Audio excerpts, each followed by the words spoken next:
Suing for Freedom, 1717 to 1737.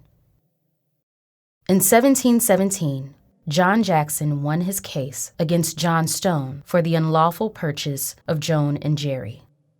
The court freed them both, but the Stones refused to release young Jerry. He remained bound to the Stones for 2 more years.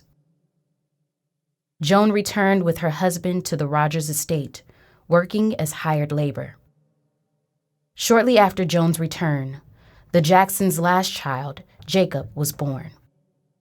Although he was born free under the law, Jacob appeared in legal records as being enslaved by John Rogers Jr., like his older siblings, Abner, Hannah, and Peter. John Rogers Jr. may have held the Jackson children in bondage to prevent them from being enslaved by the Beebe family, who continued to sue for ownership of Joan and her children. In 1719, John Jackson sued Winslow Tracy for the return of Jack, but Samuel Beebe also sued, demanding possession of Jack. The Beebes won the case, and for a second time, Jack was enslaved by them. After the death of Samuel Fox in 1727, the Jacksons' 2 oldest children, Adam and Miriam, were separated. Adam was sold to Joshua Hempstead of New London, Connecticut. Miriam was sold to Nicholas Lathrop of Norwich, Connecticut. In 1730, Joan Jackson died. She was in her early 50s. At that time, 7 of the 8 surviving Jackson children remained enslaved.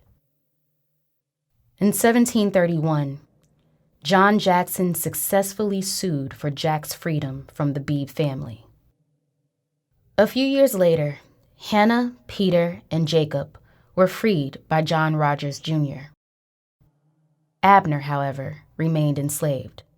As a skilled cooper, he was perhaps too valuable to free. In 1737, John Jackson died. He was in his early 70s. A free man for more than 4 decades, John Jackson spent much of his adult life working to protect and defend his family. Against all odds, John Jackson secured the freedom of his wife and 5 of his children. It was an extraordinary victory in colonial America.